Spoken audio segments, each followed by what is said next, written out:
Wesley Financial Group is not a law firm. Are you a victim of the timeshare trap and think there's no way out? I'm Chuck McDowell, founder of Wesley Financial Group, and I'm here to tell you that there is a way out. I will send you a timeshare exit information kit absolutely free, explaining how the timeshare industry works and your options for cancellation. Get the facts. For your free timeshare exit info kit, go to iCancelTimeshare.com. That's iCancelTimeshare.com. iCancelTimeshare.com. From the 600 ESPN El Paso River Oaks Properties Schoolyard Sports Studio, here's Steve Kaplowitz and Adrian Broadus. You know, I don't remember what the show was like in 1998 when the WAC split apart and the Mountain West was formed. I know that I was about a year into hosting Sports Talk at that point. We weren't even in this building yet, and it seems like that was forever ago. But I do know what it was like this morning when everybody received the official news that UTEP would be rejoining those old WAC teams in the Mountain West. Adrian, something that has been a major topic of discussion ever since Pete Thamel broke it last night as we're getting closer and closer here on Twitter and X. And fans get to rejoice in the great news today that UTEP will be joining the Mountain West as a full-time member by 2026. They get to renew a lot of those, I wouldn't say rivalries, but traditional matchups in conference play with people that make more regional sense to UTEP. And, you know, it makes a lot of geographic sense for this move to happen. So for a lot of fans, they'll rejoice today knowing that they're headed to the Mountain West. And if you're my age, older, or even a little younger, you might remember the last time these teams were played. But if you're the same age as Adrian, Alberto, Sebastian, and some of the others that listen, this is all new territory. You've only heard these stories from your family members and your friends and people like us, and now you get a chance to know what this is all going to be about. And that leads us to start our show today with Director of Athletics Jim Center from UTEP, who's with us inside our 600 ESPN El Paso River Oaks Properties Schoolyard Sports Studios. Welcome back, and man, oh man, congratulations on making a move that has been just overwhelmingly applauded by so many people in town and out of town that are connected with UTEP athletics. Yeah, thanks, Steve. Appreciate you having me on the show. And obviously, it is a big historic day for the Miners, for the city of El Paso, for UTEP to re-engage with this group of schools in the Mountain Time Zone and get back to what seems to make more sense regionally. It's so true. And a story that some El Pasoans wondered if it would ever even happen. That was the crazy thing, is that even when the Mountain West was talking about exploring new members to replace the 4 that left and then 5 after Utah State left, UTEP was assumed to be in the conversation, but really had never been linked publicly until that first message came out on social media last night. Yeah, you know, Steve, one of the hardest things, I pride myself in being responsive to people, right? The hardest thing is to get calls from media, members just like yourself and others in the El Paso marketplace, not to mention the national media who all want to hear what's going on. What do I think? What do I know? Are you talking to anybody? I learned a long time ago the best way to do business is to do it privately, quietly, professionally until your business is done. And some people, unfortunately, because of social media, people think, well, if you're not putting your business out there, you must be doing nothing, which isn't true. Now, some people put their business out there. I just am not going to do that. I don't want to do that. Dr. Wilson's like that. And that's the hard thing, because people are going to speculate and pontificate, and even judge others without even having all the information. And that's okay. That's what fandom is. There weren't just one conference looking for new members. There were 2. The Pac-12 being the other, and people were wondering, gosh, could UTEP have a choice? And we were thinking, well, let's not get greedy. Let's see about getting into one first before you had to worry about if you could choose between one or the other. Yeah, it is funny because there's a lot of speculation, and it's all over the country. Every AD and lots of fans all over America are speculating on what do they think, what's the art of the possible.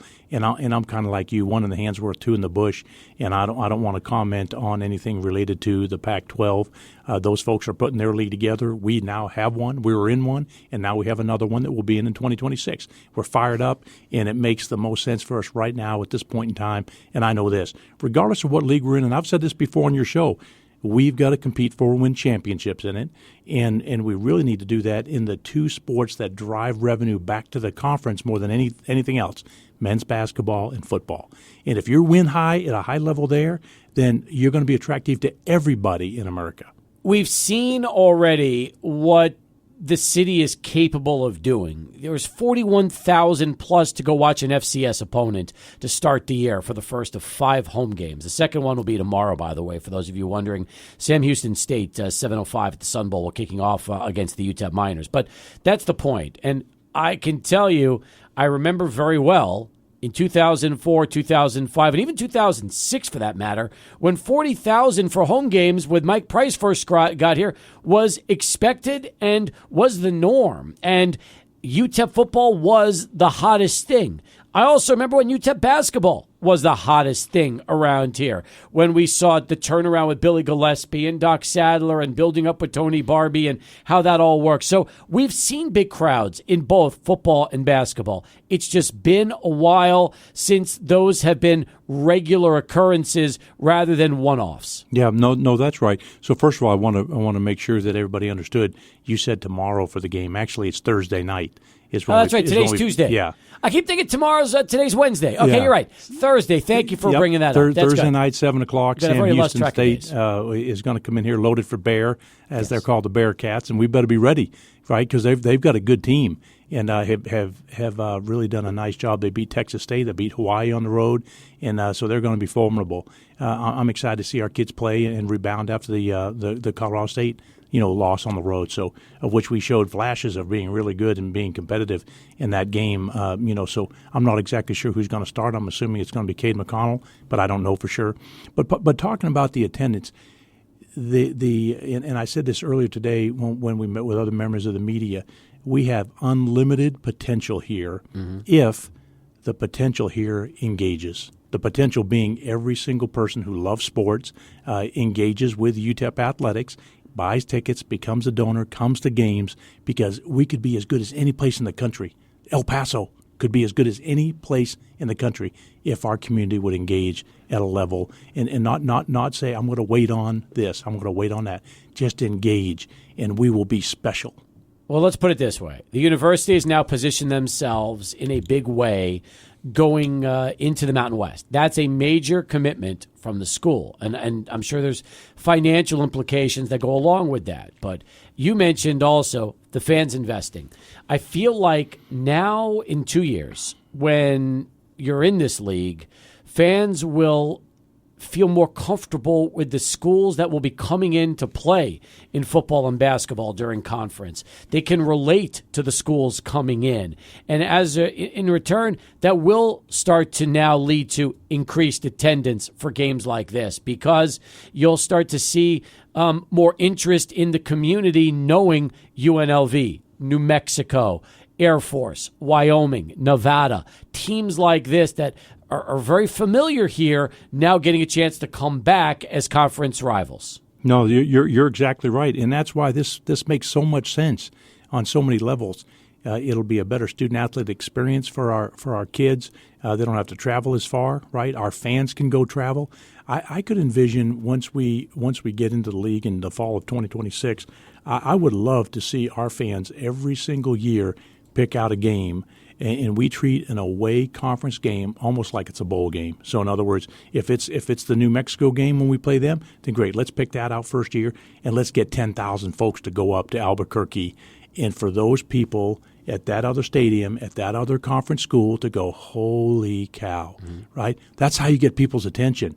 And that's how you build a fan base. When you start to travel like that and people show up, it gets people's attention, right? The other thing is it bonds the people who go together with their team, with each other. I mean, can you imagine 5,000 cars getting together and traveling up I-25 together with flags and banners and all kinds of stuff hanging off their rigs and showing up there and just pulling one after another? What an intimidating thing that would be, right? To turn the Albuquerque, New Mexico stadium into our home.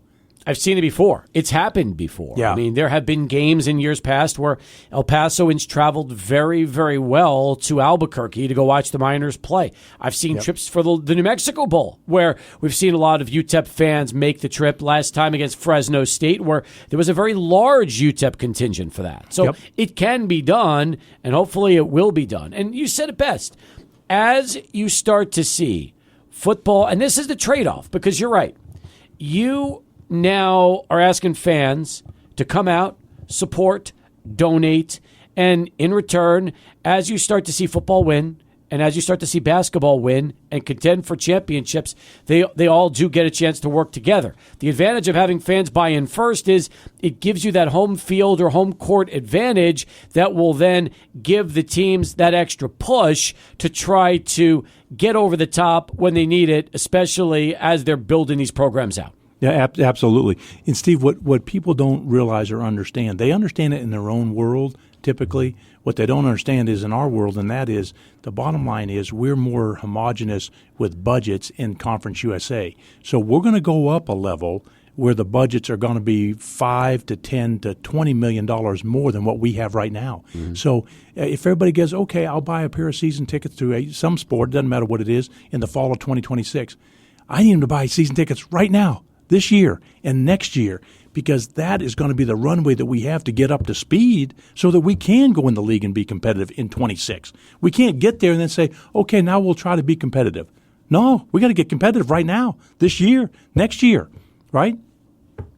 Jim, how proactive were your discussions throughout this process? Because I think that, you hit on this earlier. There was this perception of, nothing's going on behind the scenes and stuff like that, when in reality, there was a lot of work that needed to be put into making this kind of process actually happen or actually turn over this way. And another point to this, when everybody thought that there was a certainty, UTEP's for sure going to the Pac-12 or for sure going to the Mountain West, what college athletics has taught us is there's really no certainty anywhere.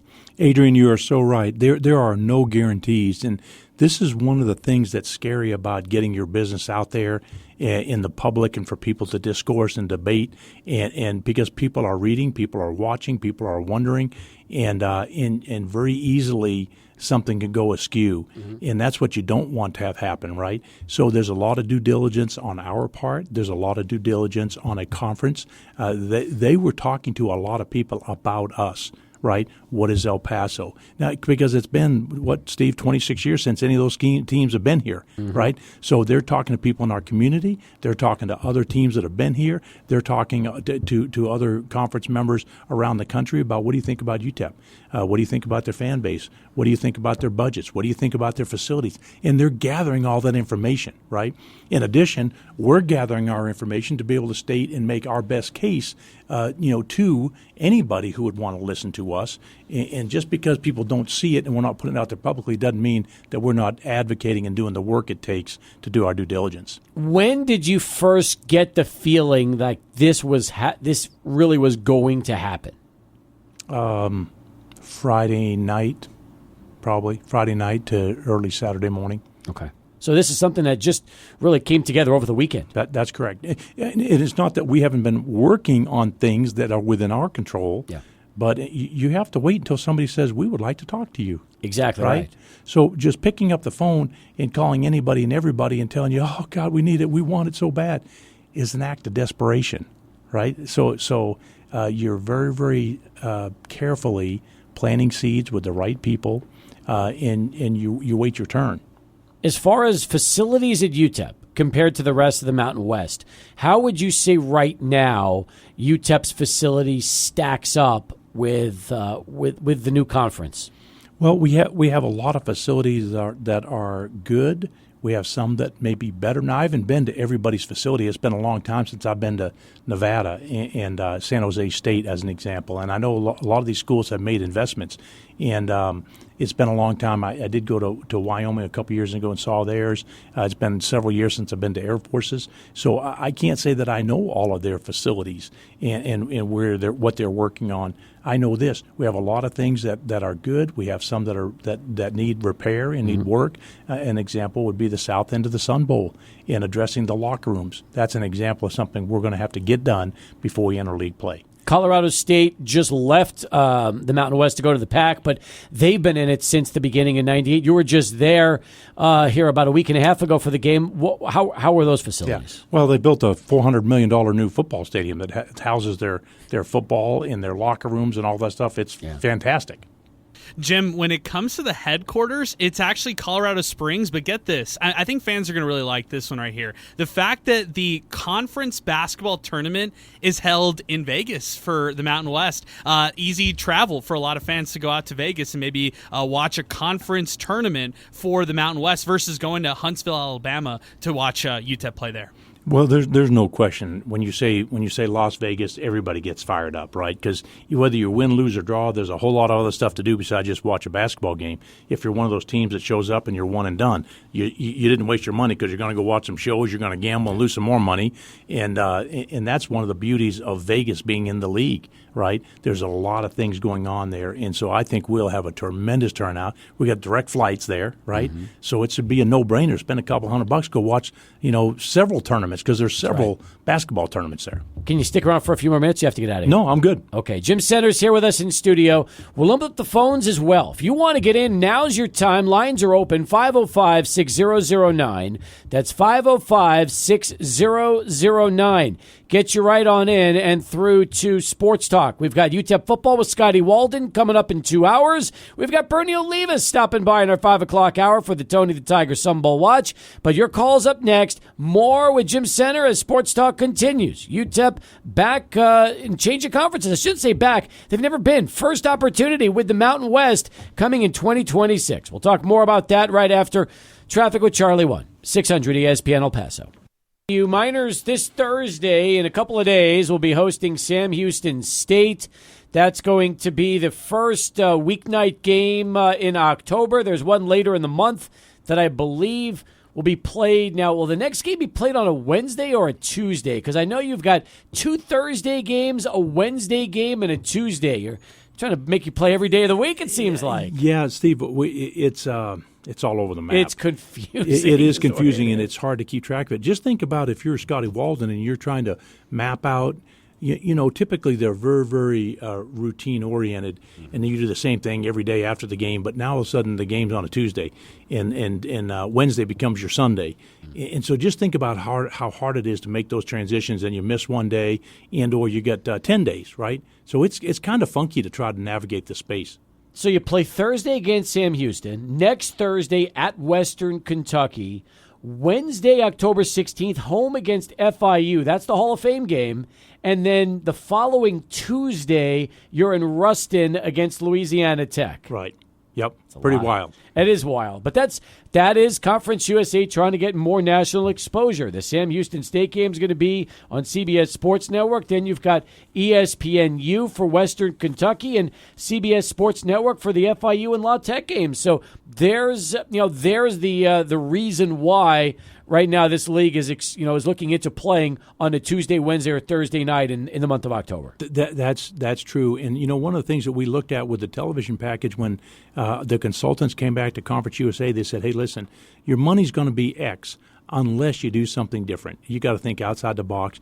Well, so where's the money? Well, it's in programming. Well, where's the programming? It's on weeknights. Where right now, if you want to watch college football, you can't find it. Yeah. So you got to be willing to go to weeknights, and you've got to go. If you want to be on linear TV where there's more money, that's what you got to do. So we did that. We probably draw as good, if not better, than most people in Conference USA. Right? And so the challenge for us is you may gain exposure but lose on revenue because you're not selling as many tickets or as many people don't come, right? Even if you had the tickets sold, they don't show up because it's a weeknight. Sure. So it's challenging for families and people, but by and large, I think there's a lot of positive. There's also some drawbacks and some challenges with it. I know it's a small example to use, and it's difficult in scale versus football and basketball. But volleyball is a great example of how we've seen that program go from nothing to where it is right now with Ben Wallace, and we've seen a large number of season tickets that have been purchased, large number of tickets in general that have been purchased. There's no doubt that UTEP volleyball will be leading Conference USA in attendance because the fans are behind the program. And again, that to me is just a little idea and more of an example of what happens when these programs now are going up. El Paso is so starved for a winner. They want to embrace, they want to support, and which is why starting Thursday night, if the Miners are able to come out strong against Sam Houston, play well, and win their first game of the season, that can easily carry over into the remaining 3 home games that are going to be left this season. Yep, I agree. And I feel like we can be in every single game that we're going to play. Obviously, there's an 800-pound gorilla in there called the University of Tennessee, that week before Thanksgiving. But we can win every single game. We just got to play better. We've got to execute. We got to score one more point than the opponents. But I want to go back to what you started your comment out with. Ben Wallace, his acumen for the game, his passion, his knowledge, his ability to recruit kids, the right kids that fit his program. He's been outstanding, and the kids and the staff have done a great job, and people just love him, and they love the way those kids compete, and they're really doing well. I mean, I'm really excited. We've been right at the door, kind of knocking, and we've had to get through Rice, and then they left the league, and now it's Western Kentucky, and they've kind of been the 800-pound gorilla. Now we've got to knock the 800-pound gorilla out of the tree. Right? That's right. And I think we have a chance. Nothing's going to be given to us. We have to earn it. But I think we've got a chance to do that, and then we're going to get a chance to host the conference tournament. Right? That's a really big deal. That's a huge deal because if you think about it, the only thing missing so far for this program is that trip to the NCAA tournament. They've done everything else you could possibly do. So now if they're able to hold their home court, and win that automatic bid, that's something that would be the next step in this program's development. Correct. You're absolutely right. So I think, Steve, we sold like 400 new season tickets for volleyball, which is just unbelievable.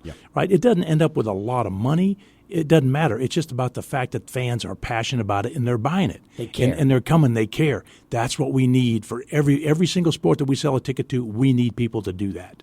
Jim, when it comes to future matchups with New Mexico State, I know you can't speak to specifics, but I liked what you said earlier in the press conference.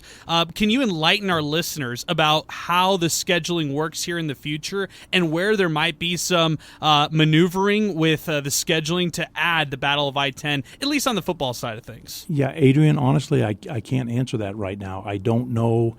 As soon as I get past today and tomorrow, I'll be able to start talking with the Mountain West Conference on what I should be thinking about with scheduling.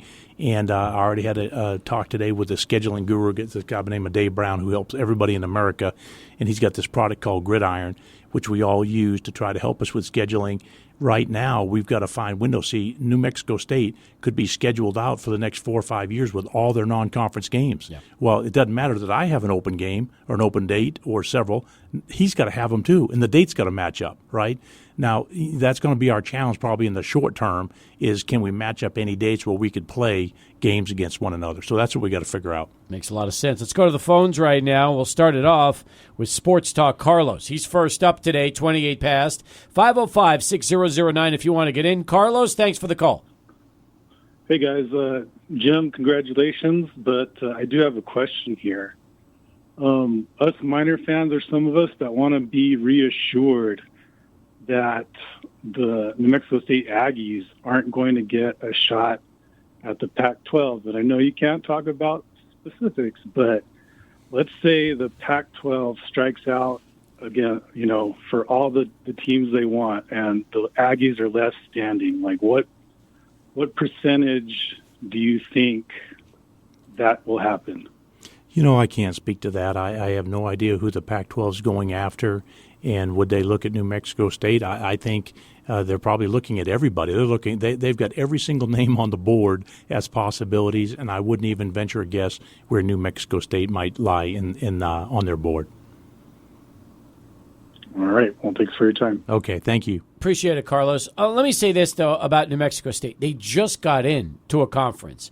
And when they just got into a conference 2 years ago, they had to buy their way in to that conference. So it's not as easy as you think to jump into a league and then a couple of years later try to pay out of that league that you just bought into and then pay into another league. That's the finances really do work into this whole thing. And I know one of the things we talked about, and you mentioned this earlier when you met the media a few hours ago, is finances are going to play a big factor in UTEP's situation now moving up to the Mountain West. That's right, Steve. And I can't speak to New Mexico State's situation. And Carlos, I mean, he asked a good question. What will the Aggies do? I have no idea what they'll do, but I know this: changing leagues is expensive, right?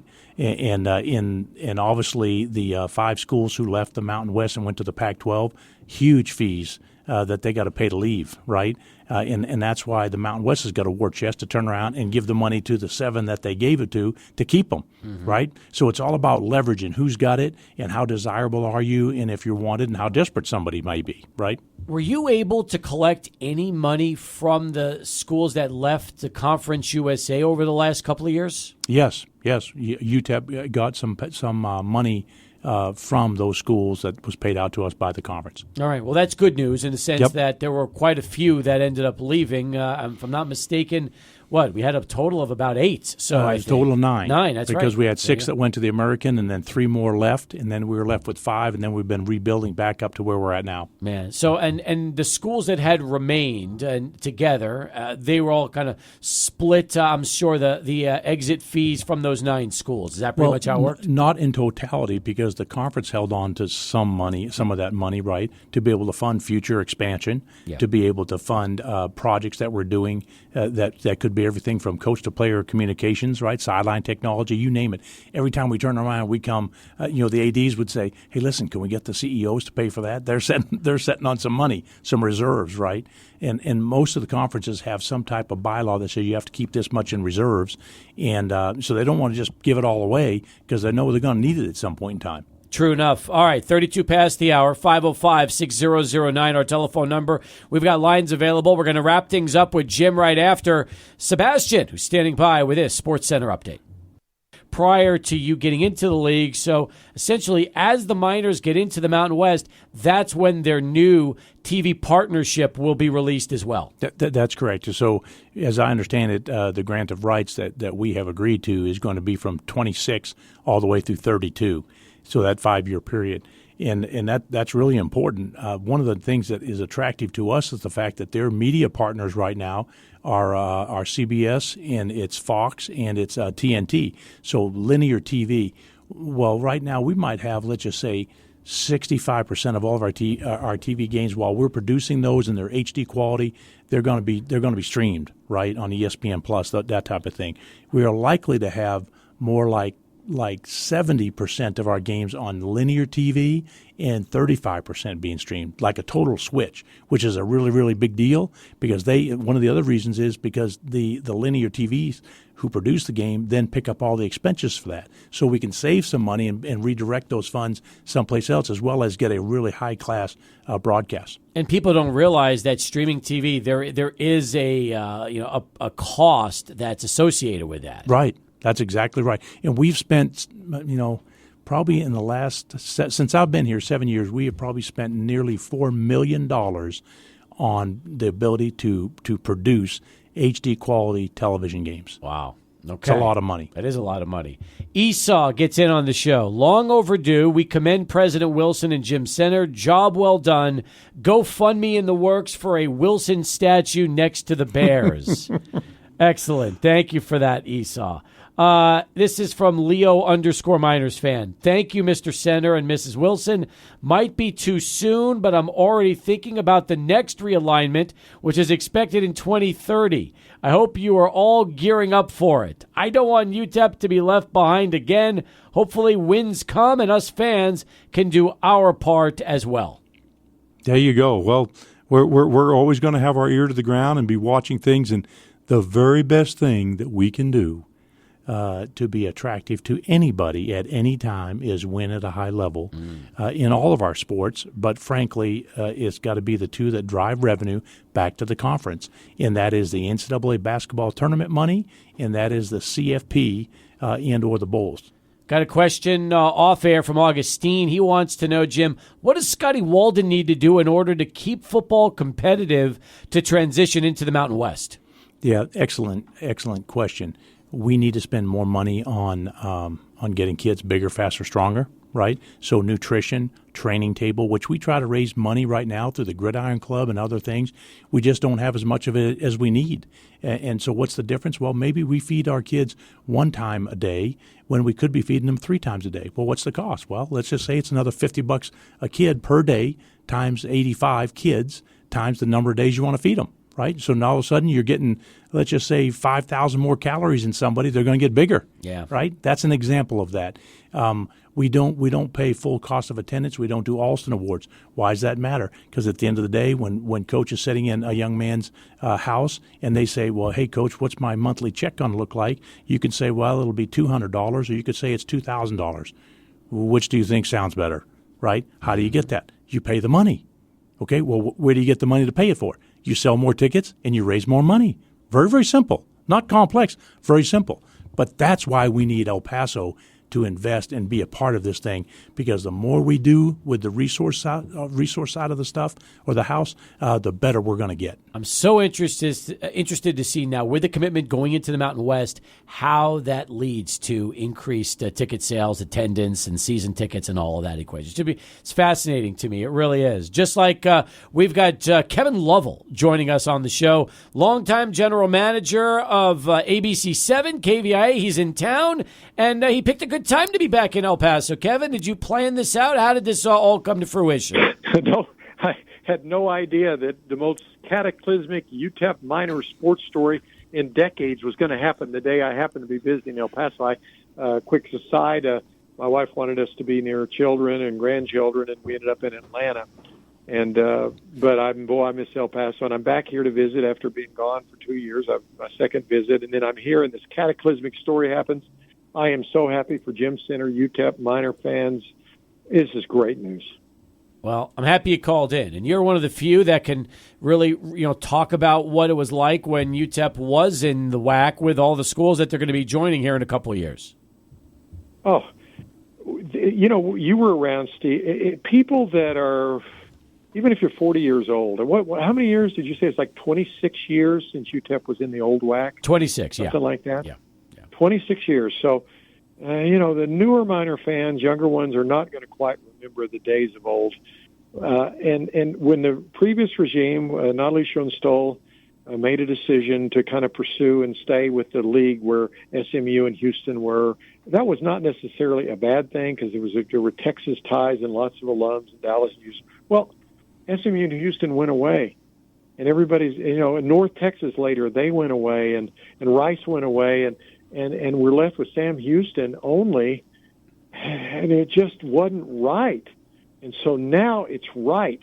Yes, Mountain West is a different league. The makeup is not quite the same, but there's enough core. And the fact that it's funny, I've said, what league do we need to be in? I've always felt we need to be in where the University of New Mexico is.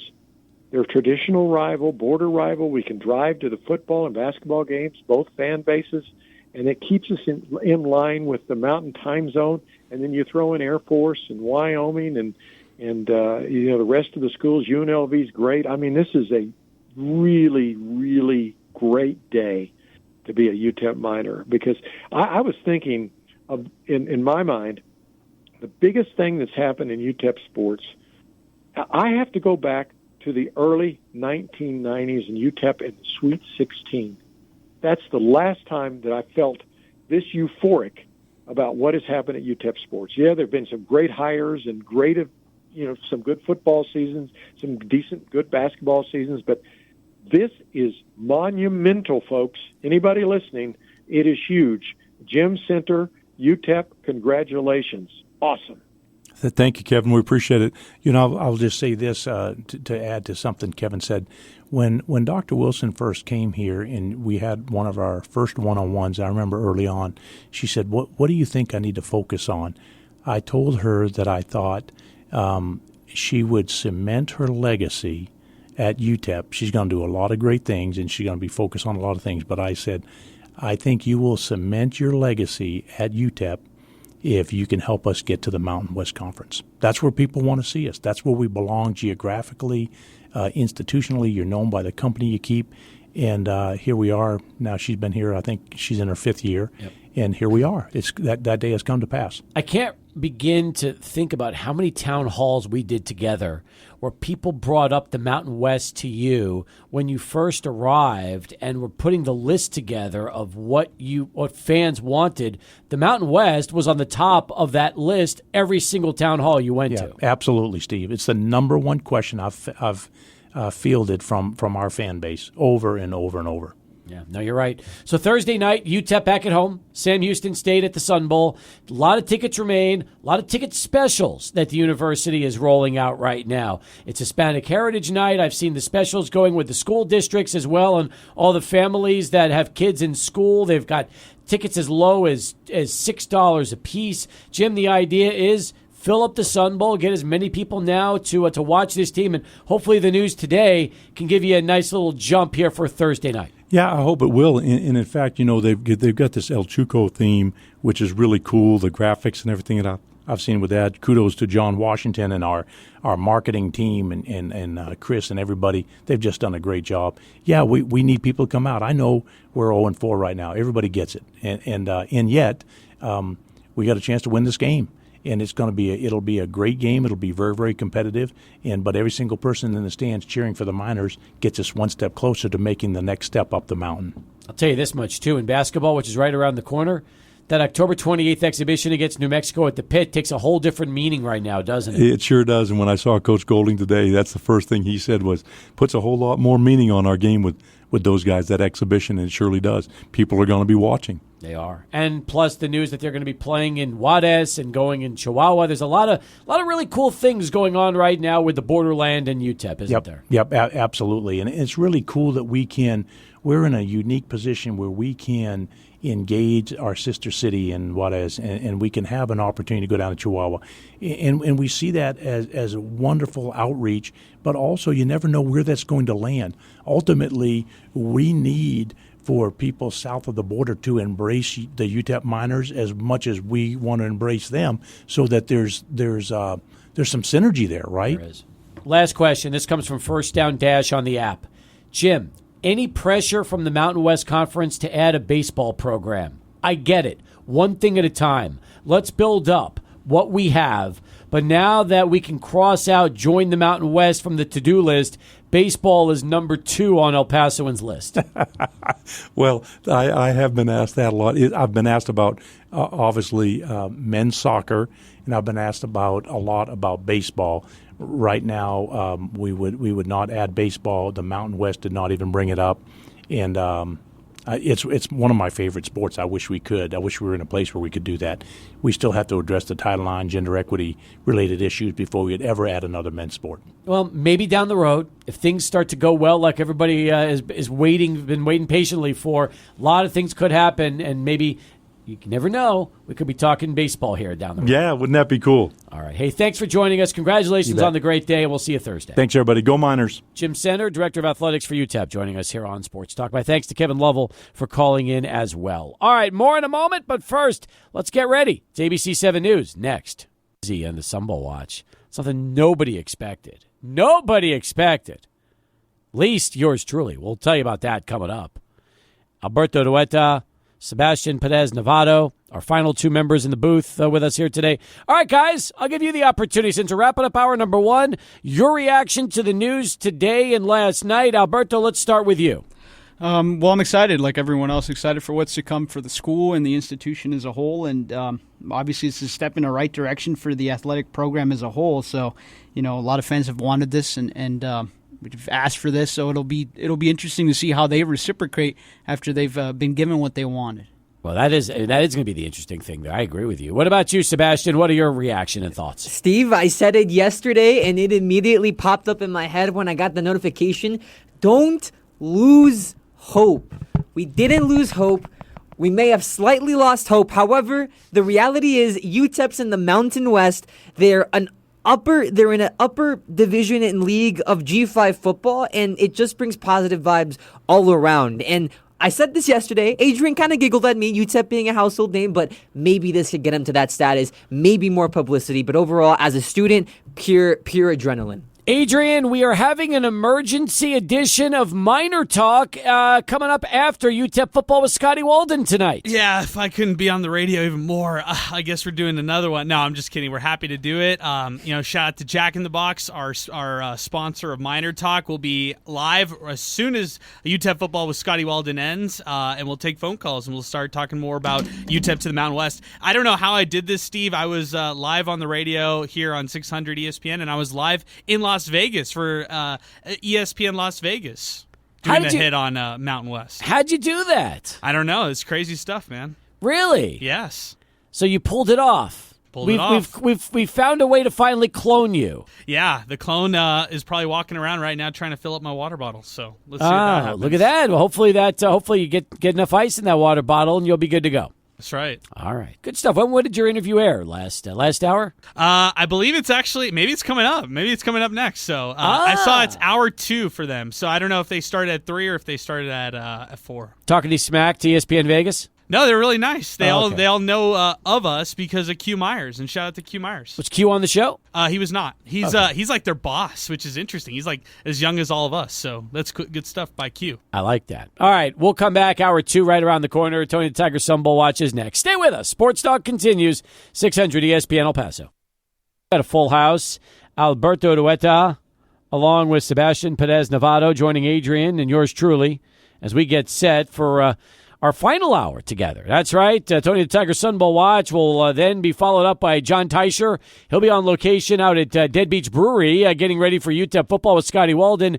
What a show that's going to be out there today. A lot of Miner fans, I'm sure, will be heading out to Dead Beach, especially with the news that broke earlier this morning that it's official UTEP in the Mountain West Conference, which also leads us to the Tony the Tiger Sun Bowl watch, our weekly look at everything Sun Bowl related. And that also means the one and only Bernie Olivas, Executive Director of the Sun Bowl Association. Welcome back, and I'll get your reaction to hearing the news today that UTEP in 2026 will be joining the Mountain West Conference. Well, how long have we been waiting for that? I am so thrilled that happened, and I talked to Jim Center, earlier today.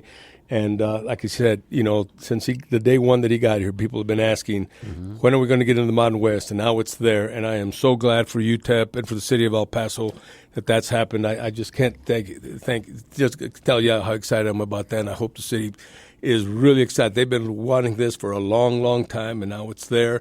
They don't have to travel all the way clear across the country to play football or basketball games. That's right. I think it's a great thing for the university, and it's a great thing for our city and for the fan base, especially. That's what I'm saying. Those that can remember what the WAC was like when teams that they're going to be playing were regular opponents that would be coming here to El Paso. Exactly, and there's still some rivalries there. Always the New Mexico rivalry is back up, and it's going to be a lot of fun. And again, just congratulations to UTEP for all the work they've done in getting this done. First day of October. Can you believe October's already here? I cannot believe that. I'd like to when we get to this point, I wish it was a little bit earlier, but you know what?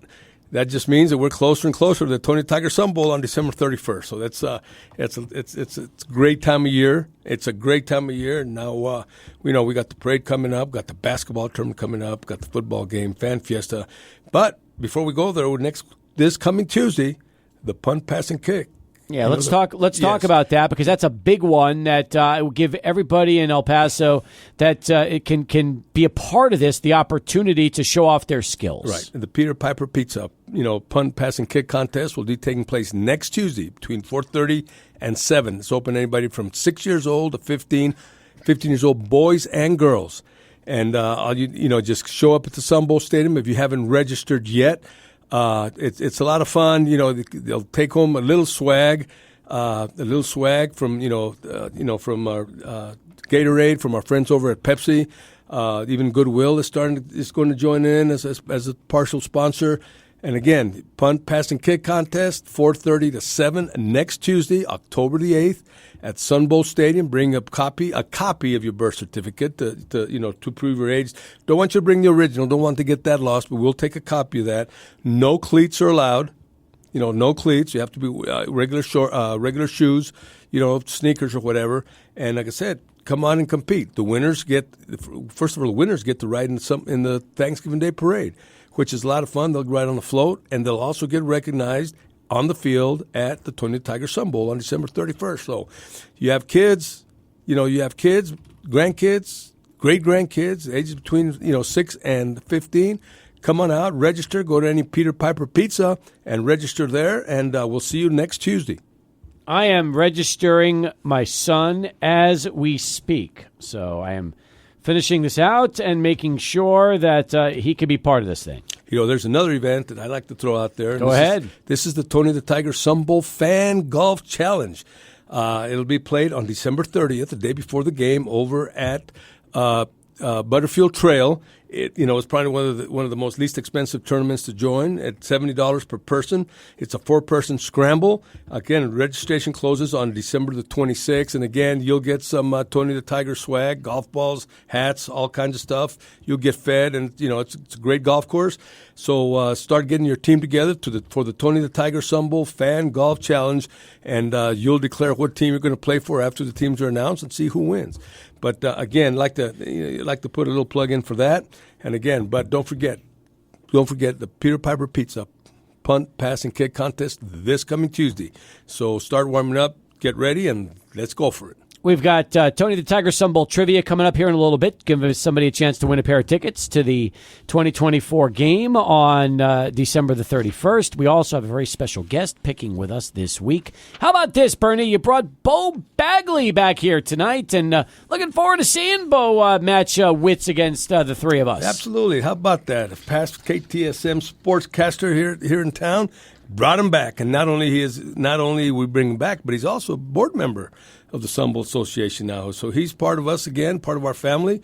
But he's part of our family. He's also the host of Football Friday Night every Friday on 600. I forgot about that. I spend a good 6 hours here every Friday night. It's a blast. That is cool. It is. But a great time, great organization the Sun Bowl Association is, and so excited to be part of the board members of the Sun Bowl Association and Tony and Tiger the Sun Bowl. So you got like 9 different jobs, Bo. Pretty much, yes. What's your day job so people understand what you do for a living? Actually, just became the Associate Director of Marketing and Community Relations for El Paso Community College. Congratulations. Very excited. It's a great game. Thank you very much, Adrian. Great group of people over there. Really excited to join the EPCC team, and also serve as the co-director for the Greater El Paso Football Showcase. That's the All-Star Showcase. Mm-hmm. Obviously, a board member, vice president of marketing for the board of directors for the Sun Bowl Association. And then I'm also a T-ball coach. Wow. So every Saturday morning, I send about 13 kids out to lose a T-ball game. Oh, that sounds like that's always a lot of fun. I'm one of the worst T-ball coaches in the world, but it is a blast. Oh, first off, at that age, it's hilarious to watch them play. Oh, yes. We have a couple dog piles every game, and some kids running the wrong way. It's a blast. Are you ready to play this week's Chick-fil-A Tony the Tiger Sun Bowl Selectum contest? Let's do it. Before we get started, a crazy thing happened last week. Something that has never happened in the history of this contest before. Yours truly outpicked every single human being that plays this contest. In fact, when Bernie called me earlier this week to tell me I won, I thought he was calling for something else, and I couldn't believe that, of all people, thanks to my tiebreaker score, I ended up winning the Selectum contest this past week. I was going to bring it down a little bit. You did not beat everybody who joined. You tied 37 other guys who picked 9 games. How did you pick 9 games? But the tiebreaker, you missed it by 1 point. Congratulations. Thank you very much. That's awesome. That's why we have a tiebreaker. We have a tiebreaker right. to get that right. Congratulations. Thank you. It's about time. Always the bridesmaid, never the bride, but finally. Do you want to know the thing I'm excited about the most? Our little lunch bet at the end of the season. So we, the three of us have a lunch bet going, and it's picking all the games, and whoever has the most wins, or whoever has I guess whichever 2 of the 3 have the most wins are safe. Whoever picks the least right, they've got to buy lunch. Porterhouse at Ruli's? Is that No, we go right it's to on the line? Chick-fil-A. We go right to the sponsor. We have lunch at Chick-fil-A. So awesome. And so that's why for me the 9 wins really came in handy. Adrian, where do we stand after 5 weeks? Everybody over here is congratulating you, Steve. I'm just sighing out of getting really frustrated. I could say other words on this radio station. You should. We'll use the delay on you. You currently have 35 points. And Bernie and myself are currently tied 31. 31. Ooh, I've got a comfortable 4-game cushion. Yeah. Wow. You can take some risks. I feel good. Full disclosure here. Mm-hmm. Steve and Adrian and myself are part of this program. And yes, Steve did win, but he will not win the prize. That's correct. That we give out. So, the winner every week gets tickets to the Sun Bowl, to the 20 Tiger Sun Bowl, and they also get to play for the big one on Championship Sunday. But obviously, Steve is relinquishing his tickets to number 2, Mr. McCarthy, I think it was. William McCarthy, and he will receive the prize.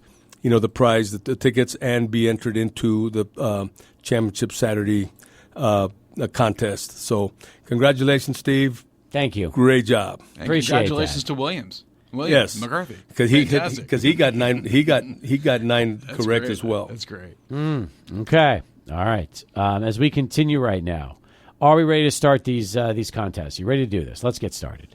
First up, and Bo, you'll have the honors. All right. Number 6, Oregon hosting Michigan State. Now, let me. I'll give you the matchups. I'll give you the records, the spread for entertainment purposes only. We only need the straight up winners, Bo. But Oregon is 4-0. They're undefeated, 1-0 in the Big Ten. Michigan State 3-2, 1-1 in the Big Ten. It's in Eugene, and the Ducks 24-point favorites to kick us off. Is it 24? Really? 24. I had no idea, but I instantly went to Oregon. Obviously, in Eugene at Autzen Stadium. Yep. They're not going to be beat. But can you believe this is a Big Ten game, Bernie?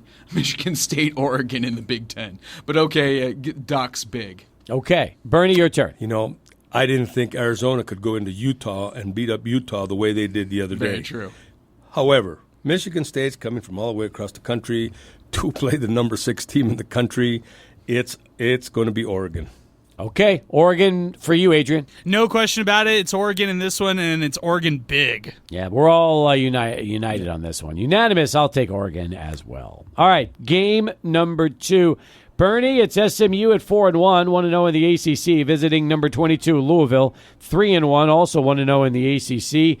This game, again, Louisville, Kentucky. It's at L&N Federal Credit Union Stadium.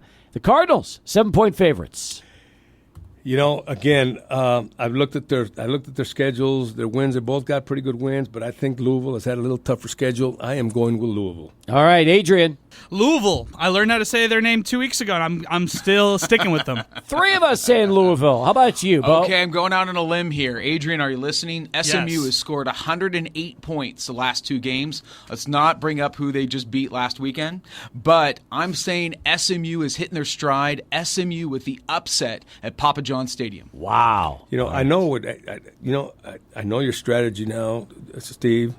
You're just going to pick whatever Adrian and I pick, because if you do that way, you're going to stay ahead of us the whole year. You're a smart man, and it's working well so far. Let's see. All right, that would be game number 3. We've got Boston College and Virginia. Now, this one is a good one. BC's 4-1, 1-0 in the ACC. Virginia 3-1, 1-0 in the ACC. It's in Charlottesville, and Virginia 1-point favorites, Adrian. Wow, this is a great one. I'm going Boston College. I feel like I pick against them every week, and every week this is one of the ones I look back on my weekly leaderboard and my weekly picks and see an X around. So I'm taking BC in this one on the road. I am too. I've been taking BC all year, and they've been coming up big for me, so why stop now? I like Virginia a lot. I think they're tough at home, but I'll go Boston College in this one, Bo. Quarterback Thomas Castellanos, really solid for Boston College. I'm going with BC as well. Bernie, this is your opportunity. You can say Virginia and get a head start on all of us, or that could also put you 1 game behind when it's all said and done. Hey, I've made my picks. I've looked at their schedules. I looked at who they played, looked at their records, and I'm going with BC as well. All right, then don't complain about these picks every week and how they go. Smart man, though. We're all unanimous picking BC. Game number 4. It's UCLA visiting Penn State. Here's your layup. UCLA is 1-3, 0-2 in the Big Ten, soon to be 0-3. Penn State 7th in the country, 4-0, 1-0 in the Big Ten. It's at University Park and Beaver Stadium. Penn State 28-point favorites. Again, I like these gimmies. I'll take Penn State here, Bo. Penn State, UCLA is just a shell of themselves, their former selves, long, long ago. Deshaun Foster seems he still needs to find his stride as a head coach. Penn State all the way over UCLA. Bernie? I agree. Penn State, they're at Beaver Stadium.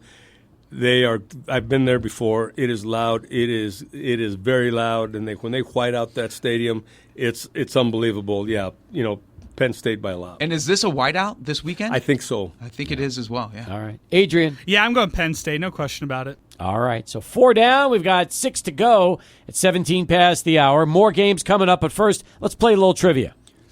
Oh, awesome.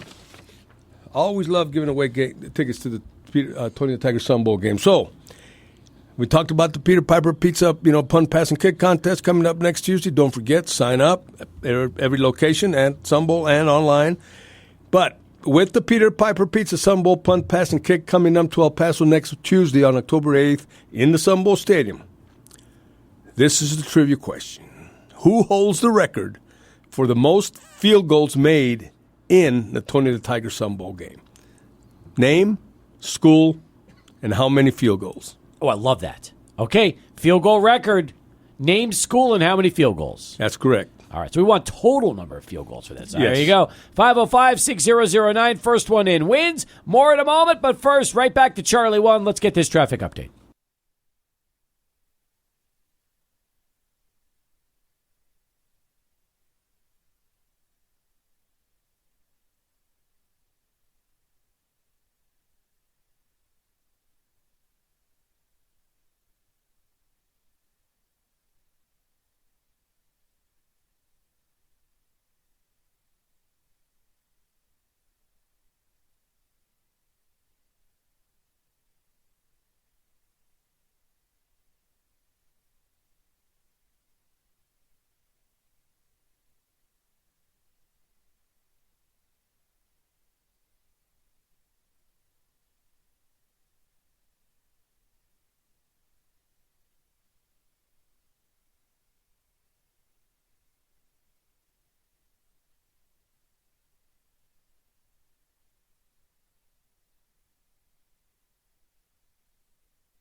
22 past the hour as we continue. Have we received a winner on trivia yet? No, but we did receive 2 incorrect answers, Steve. Oh, those are always fun. All right, Bernie, why don't you give that question out one more time before we get back to the picks? There we go. For 2 tickets to the Tony the Tiger Sun Bowl. Who holds the record for the most field goals made in a Tony the Tiger Sun Bowl?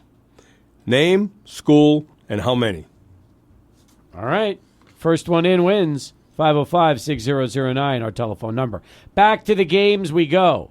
And this one should be a good one, too, as we continue. That is going to be 2-3 Virginia Tech, 0-1 in the ACC, visiting 2-2 Stanford, 1-1 in the ACC. This game is at Stanford Stadium. Virginia Tech, 8-point favorites. And in case you're wondering, so far Stanford's wins this season have come against Cal Poly and Syracuse. They got slaughtered at Clemson, and TCU also beat them by a touchdown at home. Meanwhile, as far as Virginia Tech goes, they are off to a 2-3 start. Their wins came against Marshall and Old Dominion. Their losses came to Miami in a tight one, Rutgers in another close game, and Vanderbilt, they lost by 7. Bo, get us started. Who do you like here? All right, Go right ahead. There you go. That Stanford-Syracuse game, Syracuse really blew that one, so I throw that one out. That should have been a Syracuse win. Virginia Tech has looked really good, especially last week against Miami. Head coach Brent Pry, no relation to Coronado head coach Mike Pry, I think has Virginia Tech moving in the right way. I think Virginia Tech wins easily. Bernie? I agree with Bo. I think it's Virginia Tech. Again, Stanford's wins have not been the greatest. Their losses have been tough.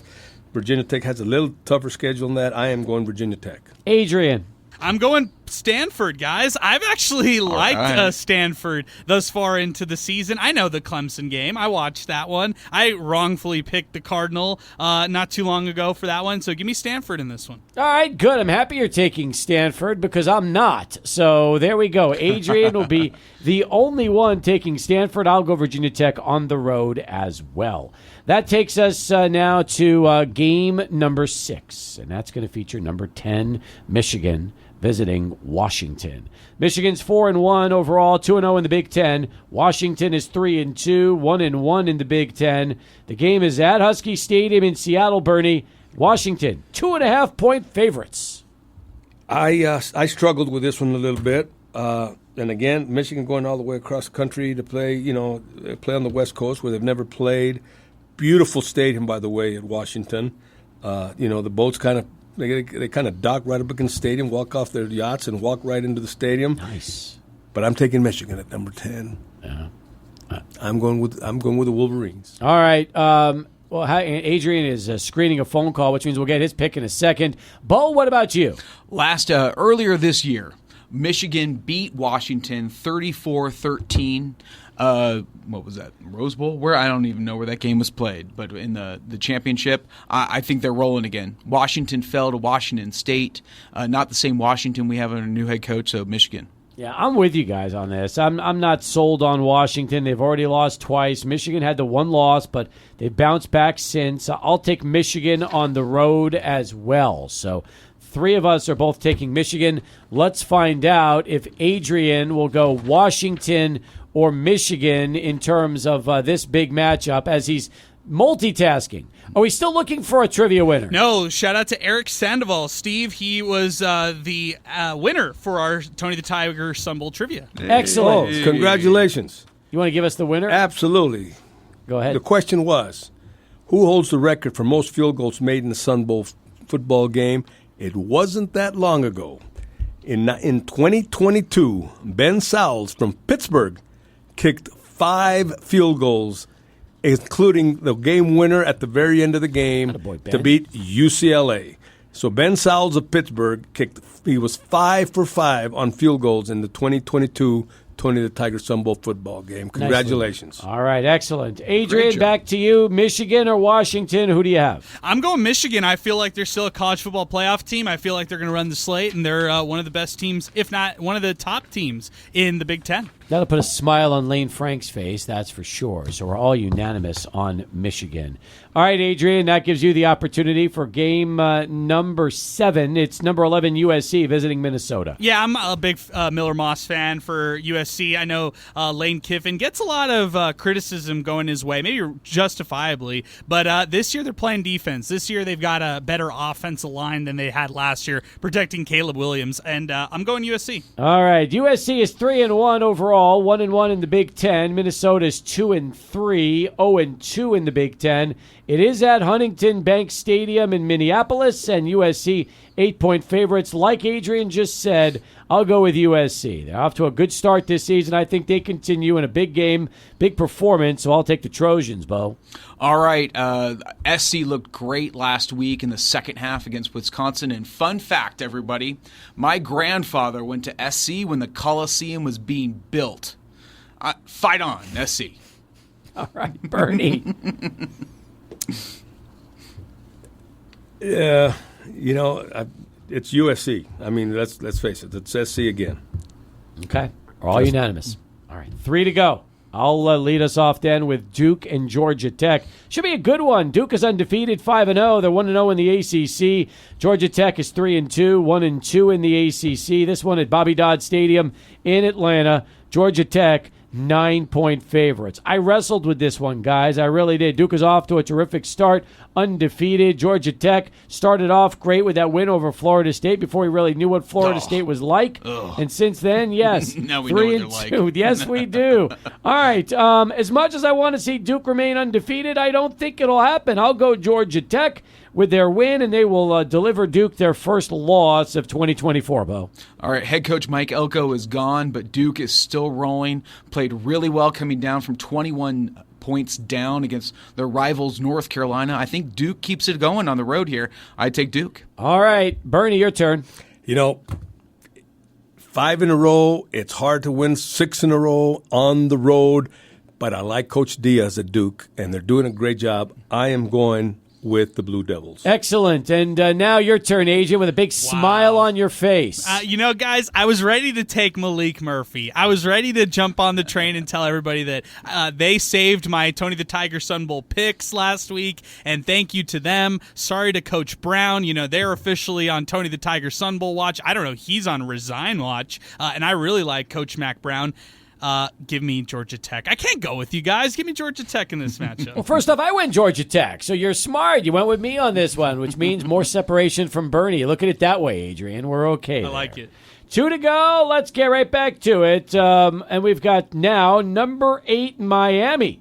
They're in action, and they are going to be visiting California. Cal is 3-1, 0-1 in the ACC. Miami is 5-0.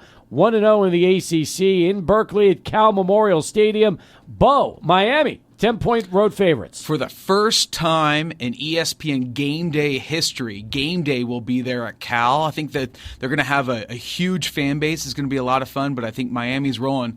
They survived by the hair of their chinny chin chin last weekend against Virginia Tech, but I'm picking Miami. All right, Bernie.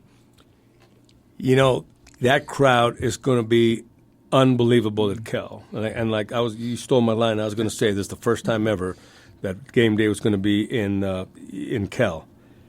But the fans aren't going to be playing the game. I'm going with Miami. There you go. Adrian. Florida State, which is a terrible team, and thank goodness we didn't have to pick the Seminoles, a.k.a. Thank God. Bo's that made this school. That made this selection so much better that Florida State Clemson was not on it. The Seminoles beat Cal a couple weeks ago in just a slugfest. So, why do I trust this Cal team? I don't. It gives me Heisman Trophy favorite right now, Cam Ward, who, they eked that one out last week. Controversial call against Virginia Tech. All right, so we're all unanimous. We'll all go Miami in this one, taking Miami over Cal. We got one to go, and Bernie, you'll get us the latest on Arizona, 3-1, 1-0 in the Big 12, hosting 4-1 Texas Tech, 2-0 in the Big 12. This one's in Arizona Stadium in Tucson, and the Cats, 6-point favorites. They're going to be tough to beat in Tucson. I hope it's 115 degrees there because it's still pretty hot out there in Arizona. I am going with the Wildcats. Wildcats for Bernie, Adrian. Oh man, I need more time on this one. I guess I'm here. It's Wildcats for me. Arizona big win last week. I think they keep the momentum going. Yeah, Arizona cost me from a 10 out of 10 week last week because I picked Utah, obviously, to beat Arizona. That didn't happen. So this time around, they're coming off all that momentum. I just don't see them laying an egg against Texas Tech. Give me Arizona. Bo, what about you? All right, I see a Wildcat letdown. A huge win at Utah. They're coming home. Everybody's been slapping them on the back. I'm going Texas Tech. Guns up, Red Raiders. That leads us to the tiebreak. Total number of points scored during the Miami-Cal game. All right, Bo, get us going again. Let's say 62. 62. All right, Bernie, your turn. I had 62 as well, so I have to change it because, if it's a tiebreaker, we'd tie again. I'm going 64. 64. All right, Adrian. 57, and Miami will score 50 of them. Okay, fair enough. I went low. Cal has not been involved in a game that has combined to score more than 44 points this season. I'll go 47, maybe a little higher, but still on the lower end of the spectrum, which wraps us up for this week in our picks as we continue. We'll come back with more in a moment, but first, let's go to Sebastian and one last bottom of the hour Sports Center update. In Houston, so a couple of road teams winning, and the trend's continuing right now for the Mets. They have an 8-4 lead on Milwaukee in the end of the sixth inning. Weird seeing Pat Murphy being interviewed, isn't it? What a job he's done with Milwaukee. You covered him his first couple of years in El Paso with the Chihuahuas. Now he's got a playoff team with the Brew Crew. What a fantastic personality, longtime coach at Arizona State. You see him now in the pros, and Bernie, you've been a longtime baseball fan, and I mean, great to see him involved with the Brewers right after Craig Counsell left. Really exciting to see him up there. Yeah, not only see him up there, but you know what? It's funny how the Chihuahuas, I think, made the playoffs like 9 out of 11 years they've been in existence, and the Padres were at the bottom of the stack every year. And now Chihuahuas had an unfortunate this year, finished at the bottom of the pack, but now the Padres are in the playoffs. How about that? How about that reversal? Pete Thamel just tweeted this, guys. According to sources, Texas State's talks with the Mountain West have stalled. The school has informed the Sun Belt that it won't be going to the Mountain West. Texas State received a verbal offer over the weekend. So now the question is, will they go to the Pac? Will the Pac want them? Will they stay in the Sun Belt? Could they go someplace else? What will happen with the Mountain West? They still need a full-time school. The plot thickens a little bit more in this conference affiliation race. Welcome to the new state of college football. That's right? exactly right. We, Eddie Morelos, our media relations, and Jay Pritchard, our marketing director, we sit there every morning and see what the latest news, because it changes every night.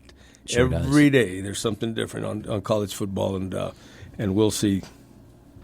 I know. We will see. Punt, pass, and kick will be next Tuesday. Does that mean we will be doing this on Wednesday next week? What's the schedule going to be like? We have a board meeting at 4:00, and then punt, pass, and kick starts at 5. Yeah. If we could move it to Wednesday, that would be great. Adrian, looks like you're going to be lucky because Adrian will host next week with you. I will be with UTEP next week going to Bowling Green, Kentucky, which means you will have my picks printed, ready for you when you first arrive. So there will be no disputing how accurate those picks are between now and game day. I do mine first thing. As soon as they go online, I am picking. So your picks will have nothing to do with my picks. I like to hear that. That sounds great. Bo, it's always great to see you. Great we'll have you back on Friday night for Football Friday Night. Bernie, enjoy the week. We'll see you back here next Wednesday. Hey. All right. Thanks, guys. Hey, good night, everybody. All right, so for Bernie Olivas and Bo Bagley, we'll come back and wrap it up with John Teicher. He'll be joining us next for our final countdown on location out at Dead Beach Brewery, getting ready for UTEP football with Scotty Walden coming up here at the top of our 6 o'clock hour, only on 600 ESPN El Paso. Wesley Financial Group is not a law firm. Are you a victim of the timeshare trap and think there's no way out? I'm Chuck McDowell, founder of Wesley Financial Group, and I'm here to tell you that there is a way out. I will send you a timeshare exit information kit absolutely free, explaining how the timeshare industry works and your options for cancellation. Get the facts. For your free timeshare exit info kit, go to iCancelTimeshare.com. That's iCancelTimeshare.com. iCancelTimeshare.com.